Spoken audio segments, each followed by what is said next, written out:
Tous ceux qui le souhaitent doivent pouvoir accéder au vaccin. Ah oui, c'est bien ça. Je vous rappelle que nous avons, avec nos partenaires européens, précommandé depuis juin dernier tous les vaccins les plus prometteurs. C'est pas simple, mais j'ai compris. Nous en avons même commandé beaucoup plus que nécessaire. Allez, dites un chiffre. La France a précommandé plus de 200 millions de vaccins et nous avons donc pris des marges de sécurité pour ne pas être en pénurie. Alors ça, c'est très tordu, mais bougrement intelligent. Pour autant, tout le monde ne pourra pas être vacciné tout de suite, en France comme ailleurs. Il y a des moments, j'ai vraiment l'impression que vous me prenez pour un imbécile. Hein. Sud Radio, les vraies voix. Le débat est ouvert. On veut le vaccin tout de suite, faites-nous le vaccin. Ah oui. On veut le vaccin, oui, c'est ce que, en tout cas, c'est la colère, le coup de gueule des maires en ce moment, lenteur de la vaccination, bis repetita après les masques. C'est la question qu'on vous pose sur le compte Twitter de Sud Radio et vous dites oui à 91%. Jean-Paul Hamon est avec nous. Bonsoir Jean-Paul Hamon. Bonsoir. Bonsoir à vous, ravi de vous accueillir, médecin généraliste à Clamart, on vous connaît bien hein, sur Sud Radio et dans Les Vraies Voix, président d'honneur de la Fédération des médecins de France. Jean-Paul Hamon, où sont les doses de vaccins, Jean-Paul ? Il semble bien que M. Fischer a enfin levé le lièvre hier en disant qu'il nous en avait réservé 800 000 pour les EHPAD, ce qui fait qu'il en resterait 1,2 million pour tout le reste de la population. Donc si on compte bien 1,2 million, il y a à peu près 400 000 personnes qui ont déjà été vaccinées, donc il en resterait quand même 800 000. Rien que pour parler pour l'Île-de-France, on devrait en avoir 160 000 puisqu'on est le 5e de la France. Or, là où ça coince, c'est qu'il y en a eu visiblement que 50 000. Et c'est pour ça qu'on râle parce que on avait prévu de vacciner, par exemple, hier sur Clamart, lundi et mardi. Et comme on n'a reçu que 170 doses au lieu des 420, on a annulé la journée de mardi. Comme si on avait que ça à foutre de vacciner des gens, parce que les médecins libéraux et les infirmières libérales, elles ont annulé leur consultation pour pouvoir vacciner la population. Et là, au dernier moment, on leur dit non, il n'y a pas les vaccins. Et la deuxième dose, on nous dit que ça va arriver mercredi. Du coup, on a de nouveau barré notre journée de vendredi pour pouvoir vacciner la population avec les 250 malheureuses doses qui restent. Mais là, ce serait bien que l'État nous dise exactement où on en est. Parce que sur 160 000 doses que devrait avoir l'Île-de-France, où sont réellement les doses? Alors Olivier Véran l'a promis, ce sera sur le site santé.fr. Gaspard Ganzer, il l'a dit. On aura le nombre incessamment sous peu. On aimerait le savoir. Moi, ce matin, j'ai écouté Olivier Véran, qui était sur une radio concurrente sur France Inter. Il reconnaissait quand même qu'on n'avait pas assez de doses. C'est aussi simple que ça. Et je pense que le gouvernement a un peu tourné autour du pot. Maintenant, il appelle un chat un chat. On n'a pas assez de doses pour vacciner toute la population. C'est pour ça qu'on gère la pénurie, parce que c'est le terme, en choisissant de vacciner des publics prioritaires. C'est évidemment très désagréable. Le problème, c'est qu'on peut juste se rassurer en se disant qu'on n'est pas les seuls en Europe dans cette situation. Aucun pays n'a suffisamment de vaccins pour faire vacciner la totalité de sa population tout de suite, et donc on doit patienter un peu, mais on aimerait que ça aille plus vite. Philippe Bilger. Est-ce que Jean-Paul et ce que vient de dire Gaspard Ganzer, à un moment donné, on reportait la responsabilité sur l'Europe qui aurait fait de mauvaises répartitions entre les pays? En vous écoutant, je crois comprendre tout de même qu'il y a une grave désorganisation nationale. Mais comment peut-elle se produire? Est-on incapable tout de même de réussir quelque chose depuis le mois de mars 2020? On va finir par croire que notre administration se plante régulièrement, si vous voulez. Après l'épisode des masques, l'épisode des tests, même le vaccin contre la grippe où on en a manqué, là on se rend compte que effectivement on est coincé. Il y avait peu de doses. Et puis même sans vouloir polémiquer, il faut reconnaître que déjà on peut être extrêmement satisfait, d'une part, que des laboratoires aient pu mettre au point en moins d'un an des vaccins à disposition de la population. Et puis la deuxième bonne nouvelle, c'est que avec cette histoire de démarrage un petit peu laborieux, et puis ce gouvernement qui dit on va vacciner les pompiers, du coup les policiers ont voulu se faire vacciner, du coup c'est les profs qui ont voulu se faire vacciner, donc du coup avec tout ça, on a créé de l'envie et maintenant la population est largement majoritaire pour se vacciner.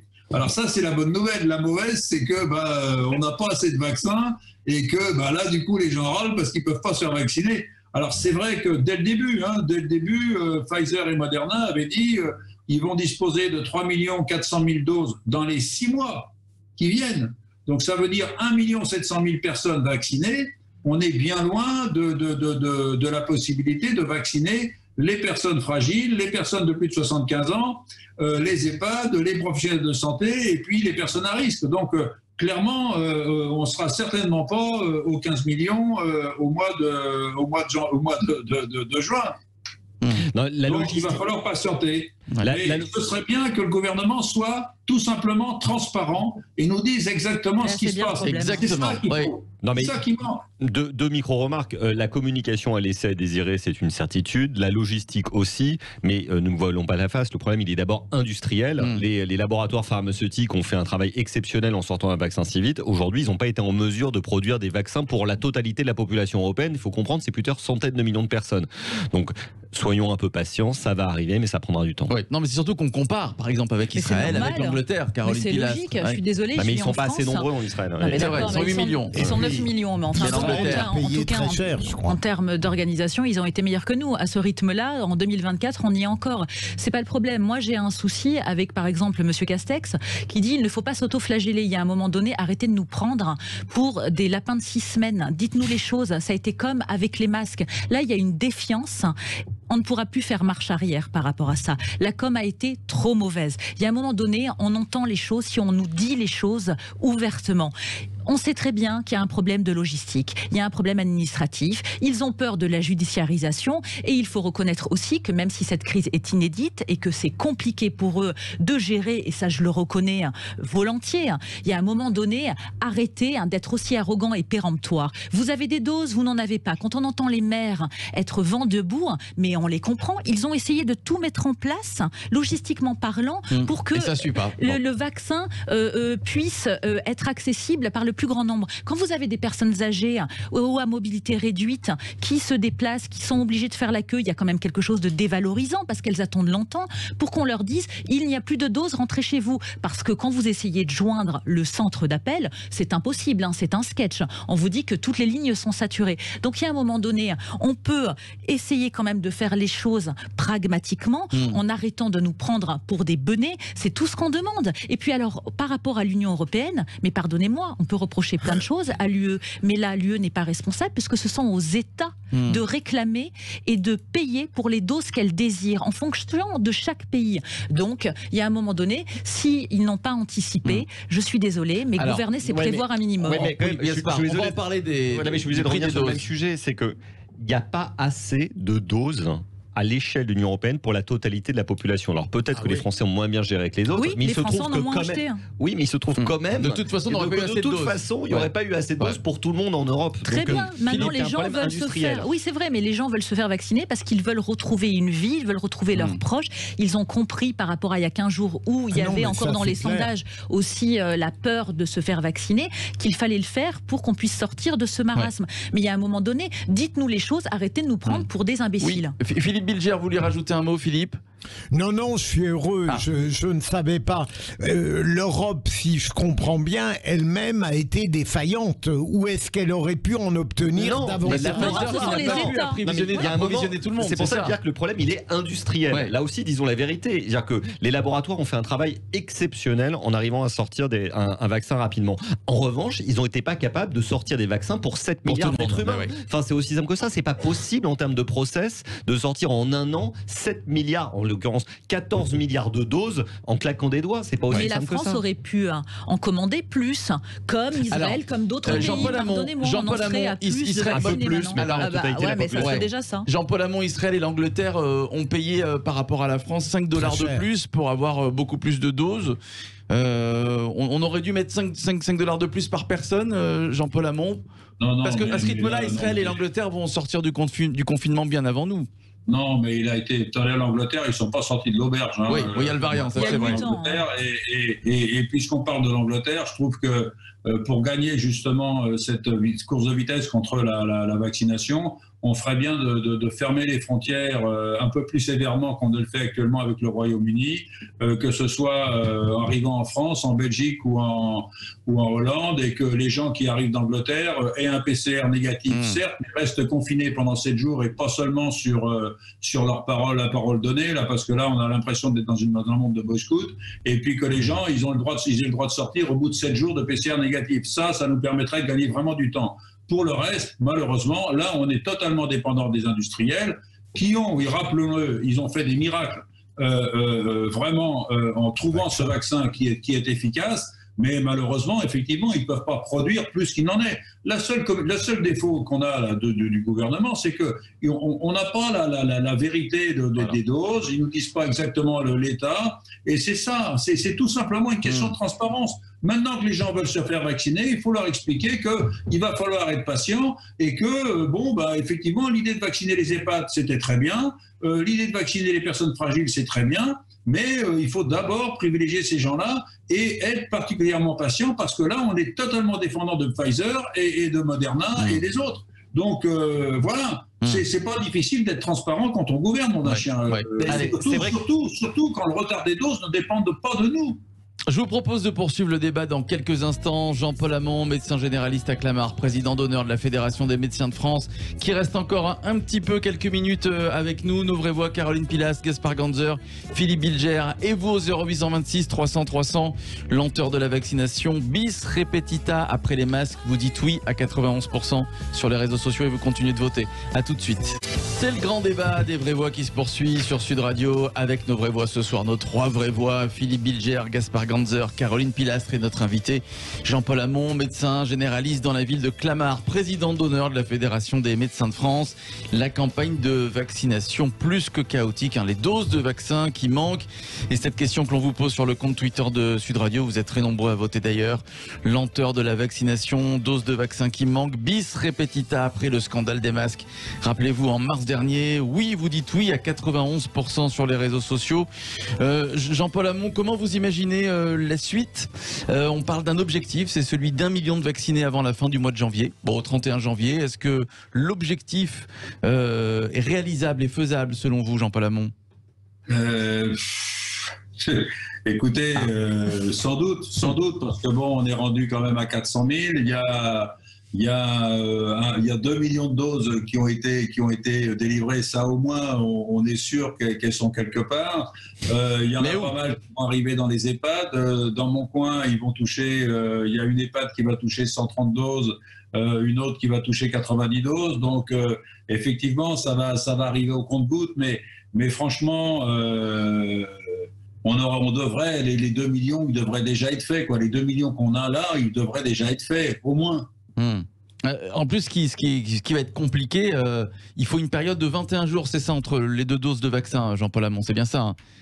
Alors oui, c'est ça, alors si vous voulez, effectivement, on va avoir 1 million de doses 1 million de personnes qui vont être vaccinées parce que sur les 2 millions, il ne faut pas oublier le rappel. Alors effectivement, sur le 1,2 million qui reste, ils ont dû en garder sous le coude en pensant qu'ils allaient être obligés de faire le rappel aux personnes, en espérant qu'ils en toucheraient d'ici là. Mais bon, la mauvaise nouvelle, c'est que Pfizer a annoncé qu'ils avaient du retard dans la fabrication. Et bon, et c'est quand même dommage parce que c'est des gens quand même qui ont signé un contrat très important, qui ont été payés d'avance, et c'est quand même un petit peu inquiétant qu'ils soient coincés par la fabrication. Et ils auraient pu effectivement investir davantage dans les outils de fabrication, et c'est ça qui est dommage. Oui. Alors Philippe Bilger, je sais que vous allez vous faire vacciner dans quelques jours. Peut-être attendez un petit peu pour être sûr qu'il y ait la seconde dose en tout cas, parce que si vous attendez plus de 21 jours, c'est foutu. Non, j'ai découvert avec cette crise depuis mars que j'étais une personne vulnérable. Donc je vais me faire vacciner rapidement et bien sûr, je compatis avec Jean-Paul. J'ai une expérience évidemment personnelle et je me suis rendu compte qu'en soi-même, on avait la chance d'être une personne privilégiée, à quel point c'est effrayant pour des gens qui n'ont pas les moyens, ordinateurs, qui ne sont pas aidés, mais c'est je sais pas, c'est un chemin épouvantable. Oui, c'est vrai que la logistique est compliquée pour ceux qui ne savent pas utiliser Internet, par exemple, Jean-Paul Hamon, c'est vrai. Hein. Oui, non, mais en même temps, on a vu que l'État s'est précipité dans les bras de Doctolib, là, une fois de plus, alors que localement, moi, ma mairie a mis à disposition un standard avec 10 personnes qui répondent. C'est particulièrement performant. Malheureusement, le livrage des doses n'est pas, la livraison des doses n'est pas aussi performante et il doit y avoir maintenant 1200 ou 1500 personnes sur liste d'attente et donc la prochaine séance avec les 250 doses, ça va être pour vendredi, en espérant que le préfet qui a fait allusion à une livraison mercredi, sauf aléa, on espère que les aléas nous foutront la paix et qu'on aura au moins les 250 doses, parce que je nous vois mal reporter une fois de plus des gens qui avaient déjà pris rendez-vous mardi et qui sont décalés à vendredi. Donc c'est un peu chaotique, c'est ça qui est un petit peu énervant et c'est là que effectivement la communication est mauvaise. Allez, on va vous écouter tout de suite, 0826 300 300. Sud Radio, les vraies voix. Prenez la parole. Louis est avec nous, Louis qui nous appelle de Montpellier. Bonsoir Louis. Bonsoir. Bonsoir à vous, mon cher Louis. Bienvenue dans Les Vraies Voix. Désolé de nous avoir fait attendre, mon cher Louis. Nous, c'est comme les vaccins. Hein. Il faut attendre. Il faut Moins attendre. longtemps quand même. Moins longtemps quand même, mais il faut attendre. Allez-y, Louis. Voilà, eh bien, exactement. Un participant tout à l'heure a demandé des patients, parce que bien sûr Pfizer n'a pas matériellement parlant les moyens de fournir toutes les doses pour vacciner toute la population, mais j'aimerais faire remarquer que le gouvernement, via la plupart des médias, a bourré le crâne de la population depuis le mois d'avril avec le message selon lequel seul le vaccin était la solution à l'affaire Covid-19. Et puis, fin de l'année 2020, on nous annonce enfin l'arrivée de ce vaccin et tout le monde veut se précipiter. Et alors, bien sûr, le gouvernement a mis des priorités, mais là, moi, je me pose des questions sur les priorités. Et j'ai 2 points à ce niveau-là. D'abord, à propos des EHPAD, on dit on va vacciner toutes les personnes en EHPAD. Or, aujourd'hui, sur Sud Radio, j'ai entendu une députée européenne qui disait avoir consulté le dossier Pfizer, dans lequel Pfizer déconseillait de vacciner les personnes de plus de 80 ans qui avaient des problèmes de santé. Or, dans les EHPAD, il me semble quand même que ce sont essentiellement des personnes âgées qui ont des problèmes de santé. Alors, je me pose la question... Alors, on va poser la question, mon cher Louis, on en profite, on a un médecin avec nous, on va poser la question à Jean-Paul Hamon. Jean-Paul Hamon. Non, là franchement, je ne sais pas où ça a été lu, cette recommandation. Et quelle est la source de cette députée européenne que vous avez entendue? Oui, non, mais franchement, là, de ce côté-là, la Haute Autorité de Santé n'a pas fait de recommandation de ce type. Au contraire, il faut vacciner toutes les personnes fragiles et les contre-indications sont minimes. Là, sur les 200 personnes qu'on a vaccinées hier, on a même vacciné des gens qui étaient allergiques à l'iode, on les a surveillés un peu plus longtemps que les autres. Et tout s'est bien passé. Donc, et on a vacciné, je vous assure, des gens qui étaient sous anticoagulants, qui avaient des maladies lourdes, etc. Et il n'y a eu aucun problème. Alors, évidemment, la situation s'améliorera quand tout le monde sera vacciné, mais il y a quand même un petit problème, Jean-Paul Hamon, c'est que les frontières sont quand même ouvertes. Alors certes, pas aux pays hors Europe, mais bon, on n'attrape pas plus et pas moins le Covid quand on revient d'Allemagne, par exemple. C'est un souci, ça, Jean-Paul Hamon. Pourquoi avoir choisi de fermer les frontières juste aux pays qui sont hors de l'Union européenne ?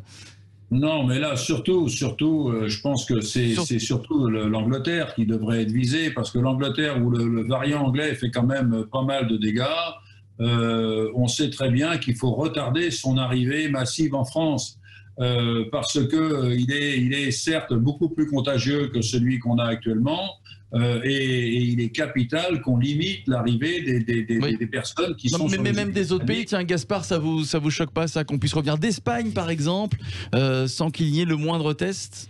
Pourquoi on n'attraperait pas le Covid plus en Espagne qu'au Mexique, par exemple? Non, mais en fait, le problème de frontières, à la fois, il est légitime, on s'interroge sur le sujet, mais de toute façon, l'interdépendance, elle est totale. Le problème, c'est qu'on n'en finira jamais de mettre des murs supplémentaires. Dans ce cas-là, on peut mettre une frontière beaucoup plus dure avec l'Espagne, mais on peut aussi peut-être la mettre entre la Bourgogne et l'Île-de-France, entre l'Alsace, entre la région Grand Est et l'Île-de-France. Vous voyez ce que je veux dire? Il y aura toujours une frontière de plus à rajouter.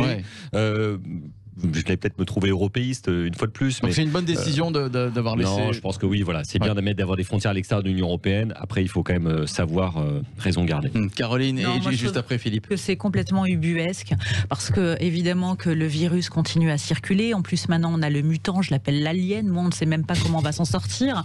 Si la vaccination va être efficace. Enfin bon, bref. Moi, je me demande aussi si on ne va pas prendre du retard au cas où nous soyons probablement reconfinés, comme on en parle de plus en plus. Mais début février, totalement. C'est ce qu'on entend. Voilà, c'est ça qui m'inquiète pour l'avenir. Philippe Bilger. De manière un peu saumâtre, je me dis que le seul variant contre lequel on aurait été capable de se battre, c'est le variant français. Mais il n'existe pas. Oui, il n'existe pas. Jean-Paul Hamon, il nous reste une petite minute. Pour finir, c'est inévitable ce troisième confinement? Non, il est pas. Bien sûr qu'il est évitable parce que on est sur un plateau très élevé depuis plusieurs mois. On est à 2700 personnes en réanimation, ça bouge pas depuis 2 mois.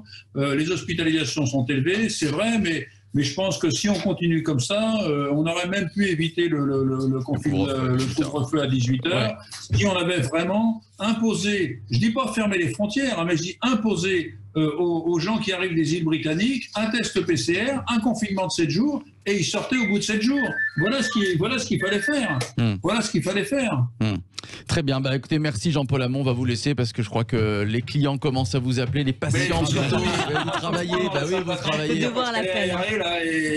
Ça commence. Jean-Paul Hamon. Bon courage en tout cas. Médecin généraliste à Clamart, président d'honneur de la Fédération des médecins de France. Merci à Gaspard Ganzer. C'était sa première ce soir. C'est un plaisir, Gaspard. Merci beaucoup. Philippe Bilger, Caroline Pilastre et dans un instant, les voix de l'emploi.